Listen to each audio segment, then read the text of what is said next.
नवरी मिळे हिटलरला ही मालिका अल्पावधीच लोकप्रिय झाली. यामध्ये लीलाच्या भूमिकेत अभिनेत्री वल्लरी विराज असून एजीच्या भूमिकेत अभिनेता राकेश बापट आहे. रात्री 10 वाजता झी मराठी वाहिनीवर ही मालिका प्रेक्षकांना भेटीला येते. झी मराठी वाहिनीवरील नवरी मिळे हिटलरला या मालिकेच्या कथानकात रंजक वळण आलं आहे. एजेनं प्रपोज करावं म्हणून लीला उपोषणाला बसणार आहे. त्या तिला सर्वोदनी साथ मिळणार आहे. लीलाचं उपोषण मोडण्यासाठी एजे तिच्या आवडीचा नाश्तासुद्धा बनवतोय.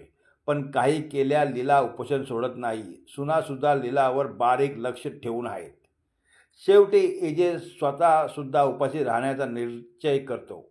तेव्हा मात्र लीलाचा नाईलाज होतो. पण ती आपल्या म्हणण्यावर ठाम आहे. मला प्रपोज करावंच लागेल असं ती एजेला म्हणते.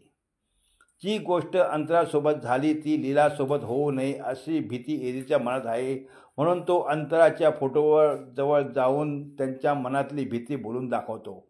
जेव्हा जेव्हा त्यानं त्याचं प्रेम व्यक्त केलं तेव्हा ती व्यक्ती त्याच्यापासून दुरावली गेली. लीलाला त्याला गमवायचं नाहीये. पण लीलाचा हट्ट म्हणून एजे फायनली तिला विचारतो की नक्की तुला कसं प्रपोजल हवं आहे. तेव्हा लीला त्याला एकदम फिल्मी स्टाईल ग्रँड प्रपोजल करून दाखवा असं सांगते. अशातच किशोर लीलाचा जीव मारण्याचा प्लान बनवतो. त्यासाठी तो एजे आणि लीलाच्या मागे माणसं पाठवतो.